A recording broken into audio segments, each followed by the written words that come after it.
Hello guys, good morning. तो अभी सुबह के बजे हैं लगभग 6:30। ओ ठीक है, अभी सुबह के बजे हैं लगभग 6:30। और मैं वैसे तो आज सैटरडे है, मेरा ऑफिस यहाँ पे बंद है। बट मैं नेक्स्ट वीक जा रहा हूँ वियतनाम। तो एक साइड मुझे जाना था, थोड़ा काम पेंडिंग था। तो मैंने अपने सर्विस इंजीनियर को भी बुलाया है, वो भी आ रहा है। तो हार्डली 2-3 घंटे का काम है। मैंने सोचा कि मैं निपटा देता हूँ, क्योंकि नेक्स्ट वीक रहूँगा नहीं तो फिर दिक्कत होगा। तो ये साइट है पहांग में, मैं रहता हूँ कोलालमपुर मलेशिया में। और यहाँ से लगभग 2.5 से 3 घंटा है पहांग। तो अभी बस निकल रहा हूँ, आपको दिखाता हूँ। ये थोड़ा रिमोट लोकेशन पे है, तो यहाँ के विलेजेस वगैरह कैसे रहते हैं मलेशिया के, वो मैं आपको दिखाता हूँ। और चलिए चलते हैं। ओके। वैसे तो गाइस मैं मॉर्निंग पर्सन नहीं हूँ।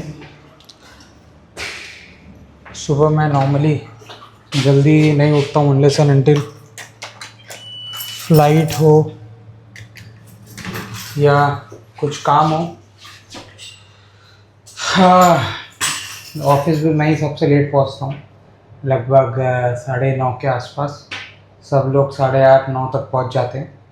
बट फिर रहता भी सबसे लेट तक मैं ही हूँ, क्योंकि मलेशिया और इंडिया में 2.5 घंटे का डिफरेंस है। मेरा थोड़ा काम इंडिया टीम से भी पड़ता है। तो लगभग 6:30-7 बजे तक तो ऑफिस में ही रहता हूँ मैं नॉर्मली। बाकी लोग 6 बजे निकल जाते हैं। काम पे है, काम रहा तो ठीक है, नहीं रहा तो निकल जाते हैं अपन भी।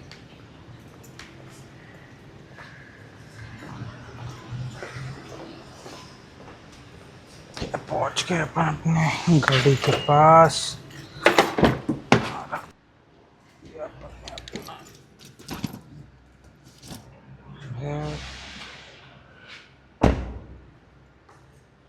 चेक कर लेते हैं अपन सेफ्टी शूज़ है कि नहीं है।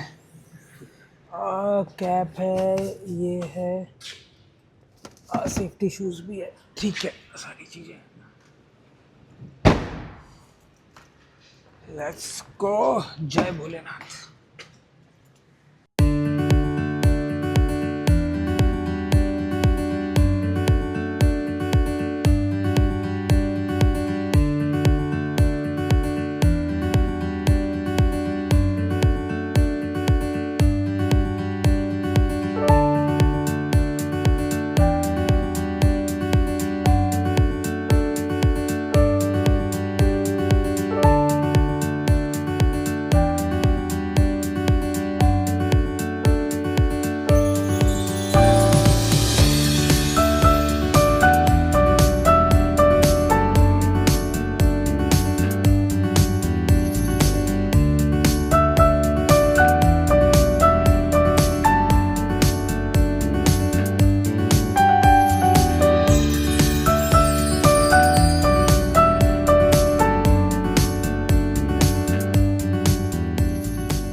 तो गाइस हम लोग रुके पेट्रोल स्टेशन पे, पेट्रोल भराने के लिए नहीं, खुद का पेट्रोल भराने के लिए।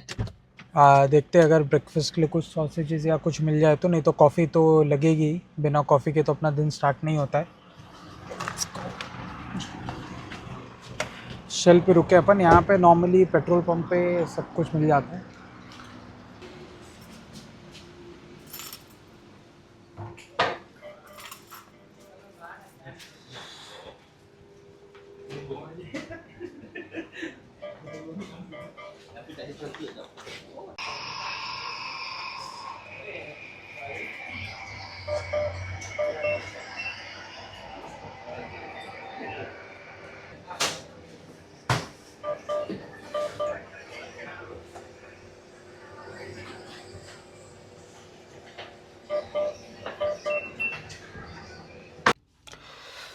तो अपन ने ले ली भाई अपनी कॉफ़ी, और थोड़ा प्रोटीन के लिए ले लिया चिकन सॉसेज। और ये मुझे काफ़ी पसंद है, शेल में स्पेशली मिलता है chicken patties, chicken curry puff. तो अपने इधर की जैसी पेटीज़ होती है वैसी। तो ये अपन ने ले लिया है। कॉफ़ी तो रास्ते में पियेंगे, ये फटाफट खा के निकलते हैं। तो गाइस यहाँ का भी अपन एक विलेज क्रॉस हो रहा है। ये देखिए यहाँ पे एक मंदिर भी है।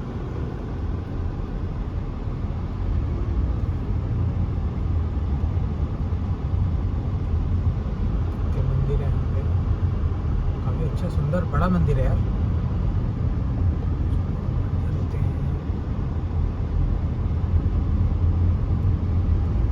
मुझे इस विलेज का नाम तो नहीं पता है, लेकिन ऐसे बीच बीच में कभी कभी छोटे विलेजेस आते हैं। अभी अपन हाईवे से ऑलरेडी उतर चुके हैं, क्योंकि अपने को जाना था साइट पे। तो ये जो साइट है ये थोड़ा रिमोट लोकेशन पे आता है, डायरेक्ट हाईवे कनेक्टिविटी नहीं है। तो अपन हाईवे से उतर गए, अभी अपन एक आधे घंटे के अंदर पहुंच जाएंगे साइट पे।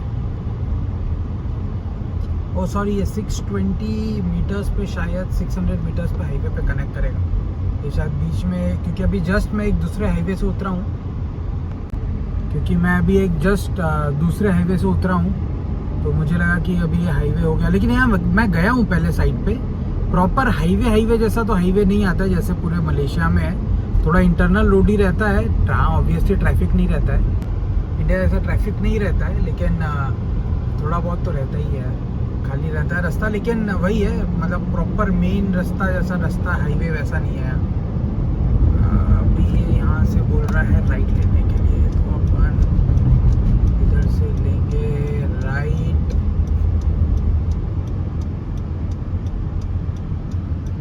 ओके, हाँ ये वाले रास्ते पे आया हूँ मैं। ये एक पहाड़ पे छोटा सा पहाड़ जैसा रहता है, वहाँ से होते हुए जाता है ये रास्ता, समझ गया मैं।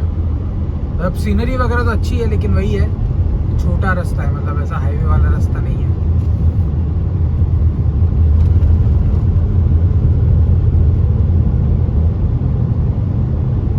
तो देखिए गाइस, ऐसे कुछ होते हैं यहाँ के जो छोटे विलेजेस या गांव बोलेंगे मलेशिया के, वो कुछ ऐसे रहते हैं। रास्ते वगैरह आपको नॉर्मली हर जगह अच्छे मिलेंगे, मतलब ऐसा नहीं कि खराब रास्ते हैं या बहुत ज़्यादा पॉटहोल्स। जैसे हमारे यहाँ गांव में चले जाओ तो नॉर्मली हो सकता है कि रास्ते ही ना हो, लेकिन यहाँ ऐसा नहीं, यहाँ रास्ते होते हैं। बस वही है कि हाईवे रहता है तो प्रॉपर बैरिकेडिंग रहती है दोनों साइड से, यहाँ पे वो नहीं है। तो संभाल के चलाना पड़ता है, क्योंकि छोटे छोटे जंगल भी आते हैं, तो जंगली जानवर वगैरह क्रॉस करते हुए दिख सकते हैं, या बच्चे आ जाते हैं बीच में कभी कभी। इससे नॉर्मली आते तो नहीं है यार रास्ते पे, लेकिन अपने को क्या सेफ्टी कब आ जाए कैसे आ जाए बच्चों को कोई भरोसा नहीं है, या जानवरों का, थोड़ा ध्यान से चलाना पड़ता है। ऐसा है यहाँ का कुछ इंटरनल रास्ता।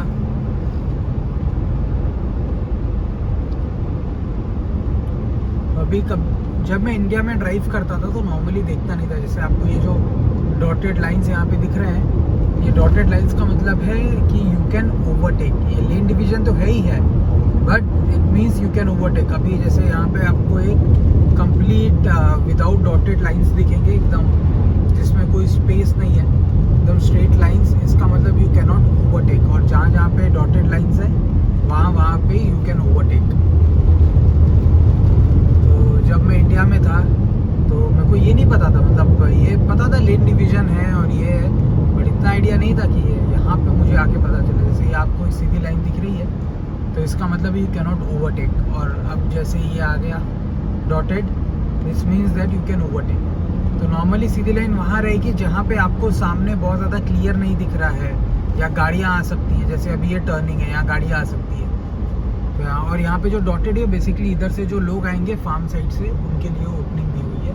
जो भी इधर घर वर होंगे अंदर में, उधर से आने के लिए, और इस रास्ते पे अगर आना है तो उनके लिए ओपनिंग दी है। बाकी देखिए टर्निंग है तो यहाँ पे आई कैन नॉट ओवरटेक, तो उन्होंने प्रॉपर वैसी ही लाइन दी है। और गाइस ये मतलब एक्चुअल ये ऐसा होता है गाँव। और यहाँ पे पाम ट्रीज बहुत होते हैं, मतलब मलेशिया पाम ऑयल का एक काफ़ी बड़ा एक्सपोर्टर है। तो यहाँ पे आपको पाम ट्रीज बहुत ज़्यादा देखने के लिए मिलेंगे।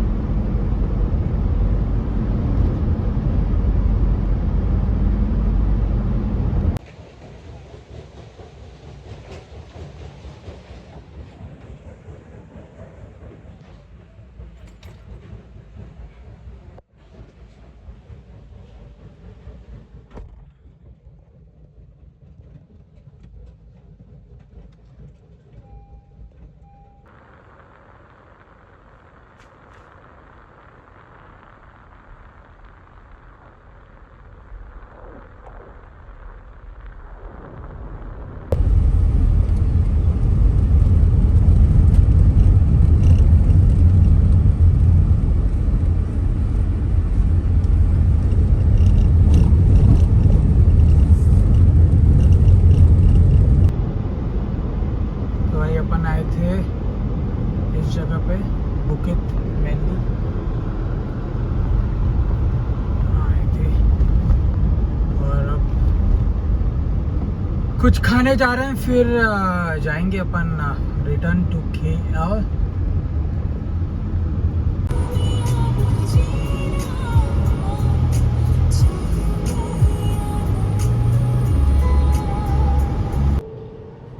तो गाइस अपन निकल चुके हैं और ये देखो यार, व्यू देखो तुम। मतलब ये छोटे छोटे रास्ते, यहाँ का हाईवे नहीं है, साइड में प्लांटेशंस देखो कितने अच्छे लग रहे हैं भाई, कितने अच्छे लग रहे हैं। ये सारे पाम ऑयल के ट्रीज़ हैं और ये पाम ऑयल की फार्मिंग यहाँ बहुत होती है पाम ऑयल के लिए। कितने सुंदर लगते हैं यार। मतलब साइड एक्चुअली क्या है कि मलेशिया में ना हर रोज़ शाम में ऑलमोस्ट बारिश हो जाती है, तो यहाँ पानी बहुत होता है। शाम में हर रोज़ बारिश हो जाती है, हर 1-2 दिन में, तो यहाँ पानी की कमी होती नहीं है। तो यहाँ पे पेड़ों को पानी देने की ज़रूरत नहीं हो, बारिश में अपने आप पानी मिलते रहता है।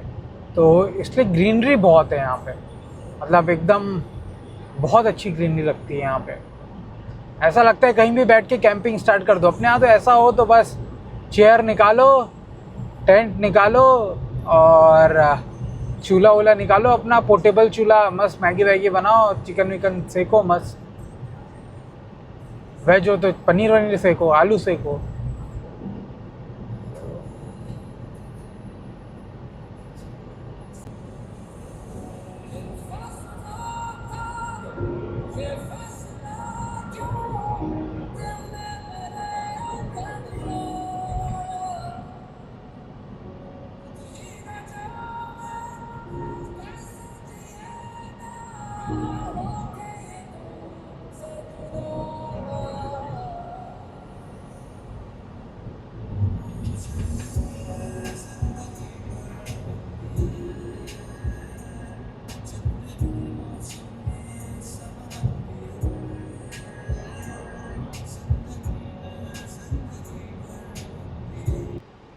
हाँ गाइस, गर्मी बहुत हो रही थी, तो अपन पेट्रोनस का पेट्रोल स्टेशन है, यहाँ अपन ने रुक करके ले लिया एक कोल्ड कैपेचिनो और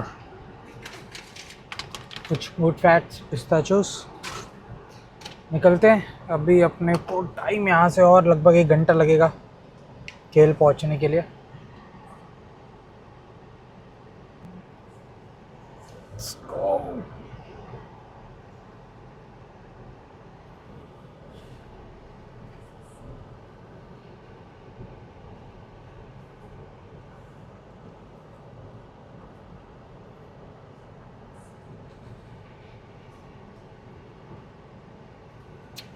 ये अपना पेट्रोनास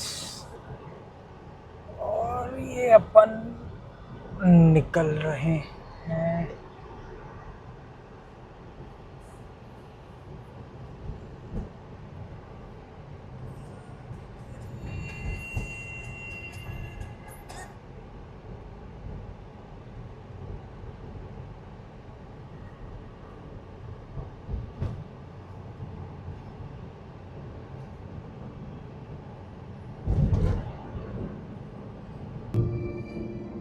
गाइस ये यहाँ का काफ़ी बड़ा फ्लाईओवर है, 15 किलोमीटर या 20 किलोमीटर के आसपास का है।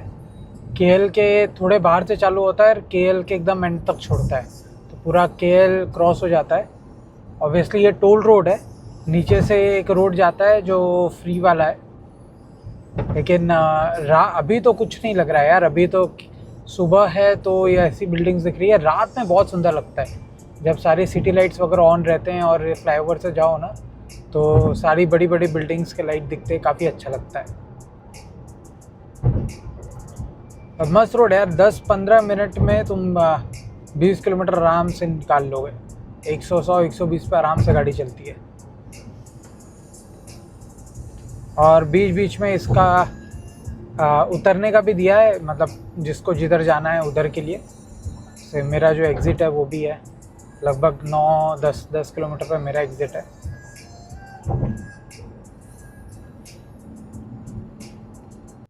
तो गाइस अपन पहुंच गए अपने बिल्डिंग के पास में। ये है अपनी बिल्डिंग और यहाँ पे एक बांग्लादेशी शॉप है, एक कैफ़े श्री सेदी के बगल में। तो वहाँ पे मस्त गरम गरम रोटी चावल और सब्जी वगैरह मिलती है। तो मैं सोच रहा हूँ जाके खा लेता हूँ। वैसे तो घर पे सोचा था मैं कुछ बनाऊँगा, लेकिन भूख लग गई है तो उसके पास ही जाके खा लेते हैं। ये जो पीछे दिख रही है ये अपनी बिल्डिंग है जिधर रहते हैं अपन।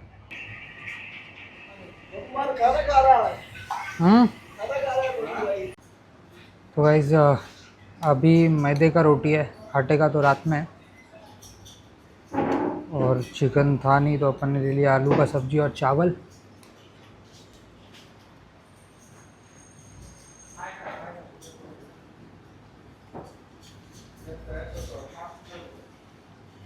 और चावल मस्त यार, एकदम घर का टेस्ट आता है।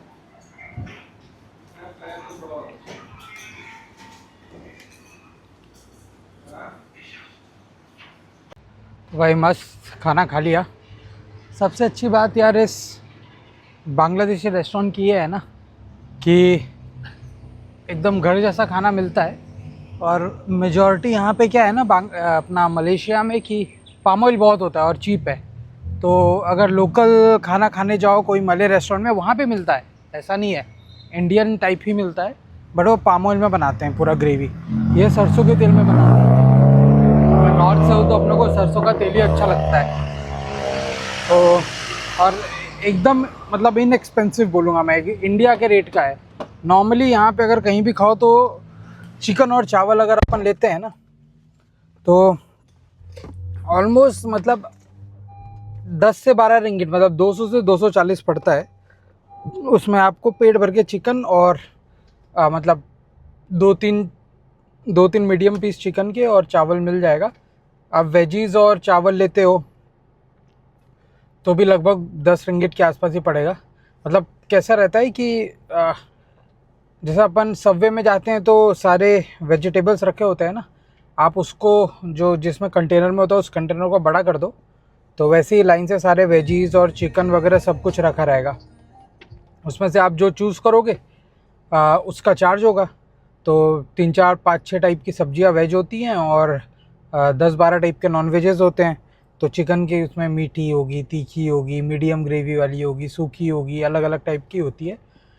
तो नॉर्मली मलेशिया में उसको कहते हैं नासी कंदार। आप अगर कभी भी मलेशिया आ रहे हो और कोई नासी कंदार शॉप है यार, सॉरी नासी कंदार रेस्टोरेंट है, तो आप वहाँ पे चले जाओ। वहाँ पे आपको मोस्टली इंडियन टाइप का ही फूड मिलेगा, बस वो पाम ऑयल में होता है, लेकिन टेस्ट में ठीक ठाक होगा। मतलब ऐसा नहीं कि आप खा नहीं पाओगे, अच्छा रहेगा। और अगर आप इंडोनेशिया जा रहे हो तो उसको ही बोलते हैं पादांग फूड। तो पादांग मतलब जैसे ये लोग सबवे जैसे वो कंटेनर में रखते हैं, आप इंडोनेशिया जाओगे तो पादांग फूड मतलब उनका जो शॉप होता है तो शॉप में से बाहर निकाल के रखते हैं वो पॉट में, तो आप वहाँ से ले सकते हो। अच्छी बात क्या है, आप 4 रिंगिट के आसपास का आपको चावल मिलेगा, 3-4 रिंगिट का, मतलब 80 रुपये का आप चावल ले लो जितना लेना है। और चिकन की एक सब्ज़ी लोगे तो आपको 3 रिंगिट का आसपास पड़ेगा। अगर आप चिकन लेते हो, वेज सब्जी लेते हो तो फिर 3 रिंगिट का चिकन, 2 रिंगिट का वेज सब्जी, ऐसे जितना आप लोगे उतना पड़ेगा। इसके बाद मैंने खाया, इसने लिया 6 रिंगिट, जिसमें से आई थिंक 3 रिंगिट का चावल होगा क्योंकि मैं चावल कम खाता हूँ, और 3 या 4 रिंगिट का वेज होगा, या 4 रिंगिट का चावल होगा और 3 रिंगिट की सब्ज़ी होगी, 2 रिंगिट की सब्ज़ी होगी, तो 6 रिंगिट टोटल लिया। और अगर यही चिकन होता तो 7 रिंगिट, 1 रिंगिट ज़्यादा होता, मतलब 140 रुपये अप्रॉक्सीमेटली। अभी 1 रिंगिट मतलब 19.5 रुपीज़ चल रहा है, 20 रुपये मान लो उसको रफ फिगर में, तो जितना भी उसको 20 से मल्टीप्लाई कर दो। तो ऐसा नहीं है कि मलेशिया बहुत एक्सपेंसिव है। अब ऑलमोस्ट मुझे कुछ कुछ रेट तो इंडिया जैसे लगते हैं। कुछ चीज़ें हैं जो इंडिया से महंगी हैं, कुछ चीज़ें हैं जो इंडिया से सस्ती है। जैसे अगर आप पेट्रोल देखोगे तो पेट्रोल यहाँ पे काफ़ी सस्ता है, मतलब 2.05 रिंगिट है, मतलब लगभग 40-45 रुपये पर लीटर का पेट्रोल है। गाड़ियों का प्राइस इंडिया से सस्ता ही कहूँगा मैं, इंडिया से महंगी नहीं है, ऑलमोस्ट सिमिलर या उससे सस्ता रेट है। यहाँ पे टोल एक्सपेंसिव है। जैसे अभी मैं जो 150 किलोमीटर के आसपास की जर्नी होगी, इसमें मेरा आई थिंक 20 या 30 रिंगिट, मतलब 400 या 500 के आसपास का टोल गया होगा। 20 रिंगिट का आई थिंक टोल है, मतलब 400 रुपये का टोल है। तो यहाँ पे टोल एक्सपेंसिव है, पर रोड्स बहुत अच्छे हैं। तो मतलब आपको टोल पे करने में ऐसा नहीं है कि यार मैं टोल भी पे कर रहा हूँ और रास्ते भी ख़राब हैं, ऐसा नहीं। जैसे अगर आप जौहर बारू जा रहे हो केएल से, जौहर बारू एकदम एक्सट्रीम पॉइंट है, उसके बाद सिंगापुर आता है। तो आई थिंक वो 350 किलोमीटर के आसपास है, लेकिन आप 3.5 4 घंटे में आराम से पहुँच जाओगे। ट्रैफिक ज़्यादा होता नहीं है नॉर्मली, और गाड़ी आपकी 140 150, स्पीड लिमिट 110 की है, लेकिन अगर आप 140 150 पे चल रहे हो, बीच में स्पीड ट्रैप है, वहाँ आप कम कर सकते हो। हाँ, आप आपके ऊपर है, मतलब मैं तो ऐसा रिकमेंड नहीं करूँगा आप ओवर स्पीडिंग करो, पर आप 110 120 पे भी चलोगे तो भी आप आराम से 4 घंटे में पहुँच जाओगे, कोई दिक्कत नहीं है। बीच में कहीं पे स्लो स्पीड, मतलब ऑन एन एवरेज आप 110 120 मेंटेन करके चल सकते हो। तो अगर आप जौहर बारू जाते हो तो आई थिंक वहाँ पे 30 या 35 रिंगिट्स लगते हैं, 700 रुपये वन वे, 350 किलोमीटर का। बट टाइम बहुत बचता है, और आप कहीं भी जाओगे तो आपको मतलब रोड ख़राब नहीं मिलेगा। रोड के साइड में फूड कोर्ट रहें, मतलब जो भी जितने भी पेट्रोल पंप्स हैं वहाँ पे फूड कोर्ट भी रहेगा, तो आप कॉफ़ी वगैरह ले सकते हो। वॉशरूम क्लीन रहता है नॉर्मली, तो अच्छा है। मतलब ओवरऑल लोग काफ़ी समझदार हैं। और जैसे 3 लेन या 2 लेन होंगे, मतलब 4 लेन रहेंगे, तो एक साइड में 2 या 3 लेन रहेगा। तो अगर आप स्पीड लेन में चल रहे हो और आपकी स्पीड ज़्यादा है, आपके पीछे से कोई आ रहा है तो आपको साइड देना है। सिमिलरली आपके आगे कोई है, आप स्पीड में हो, तो वो आपको साइड दे देगा। तो यहाँ डिपर वगैरह आपको ज़्यादा मानने की ज़रूरत नहीं पड़ेगी, आदमी खुद से ही हट जाता है। तो वो सारी चीज़ें मेरे को काफ़ी अच्छी लगती हैं। जो सिविक सेंस है, मतलब रोड का ट्रैफिक सेंस है, वो सब मुझे काफ़ी पसंद है। यहाँ पे लोगों को अच्छा लगता है, मतलब लोग ट्रैफिक रूल वगैरह काफ़ी फॉलो करते हैं, तो अच्छा लगता है। उससे जाम भी नहीं होता है, सहूलियत भी मिलती है। हम लोग स्लो लेन से एकदम से स्पीड लेन में आ जाएंगे, एकदम से कट करेंगे।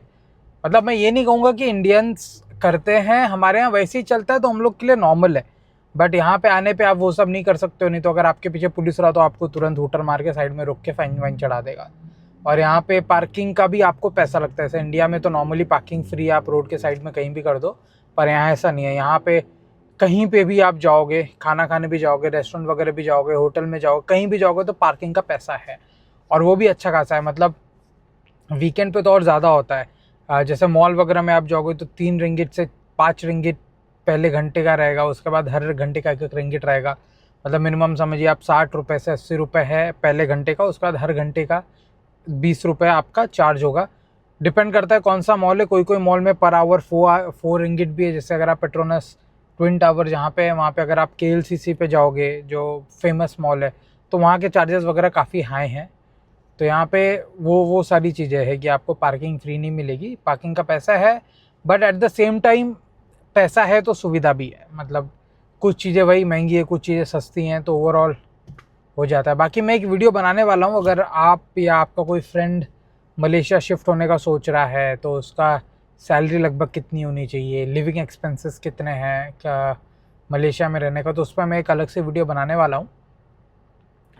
तो अगर आपने सब्सक्राइब नहीं किया तो आप सब्सक्राइब कर लीजिए, बेल आइकन दबा लीजिए, जैसे ही मैं नई वीडियो डालूंगा तो आ जाएगा। मैं मोस्टली 1-2 दिन के अंदर बना लूँगा, क्योंकि मेरे पास में सिर्फ कल का ही दिन है। मैं परसों जा रहा हूँ वियतनाम 1 हफ्ते के लिए, तो फिर उस टाइम पे तो मुश्किल रहेगा बनाना। तो मैं ट्राई करता हूँ कि आज या कल में मैं वीडियो बना लूँ। तो गाइज़ गर्मी बहुत थी तो अपन ने ले लिया है नारियल पानी। यहाँ ऐसा मिलता है, नारियल पानी मिलता है मस्त, पूरा मलाई वलाई निकाल के। ये है अपना रेगुलर वेंडर, इसके पास से अपन लेते हैं। अच्छा आदमी है ये। 5 रिंगिट मतलब 100 रुपये का है, और पानी बहुत होता है यार यहाँ के नारियल में। आई डोंट नो यहाँ पे जो फ्रूट्स वगैरह हैं, ना, आई डोंट नो क्या है, वो कुछ ज़्यादा ही मीठे होते हैं, कुछ ज़्यादा ही अच्छे होते हैं, शायद हाइब्रिड होते हैं।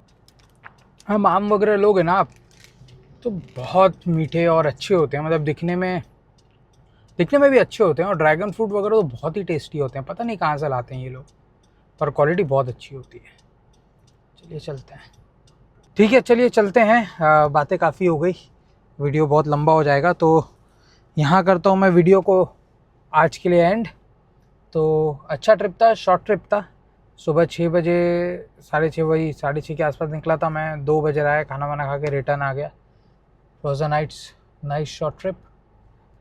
तो चलिए मिलते हैं आपसे अगले व्लॉग में। चलिए ओके, यहाँ करता हूँ मैं इस व्लॉग को एंड। मिलते हैं नए व्लॉग में। Okay bye bye.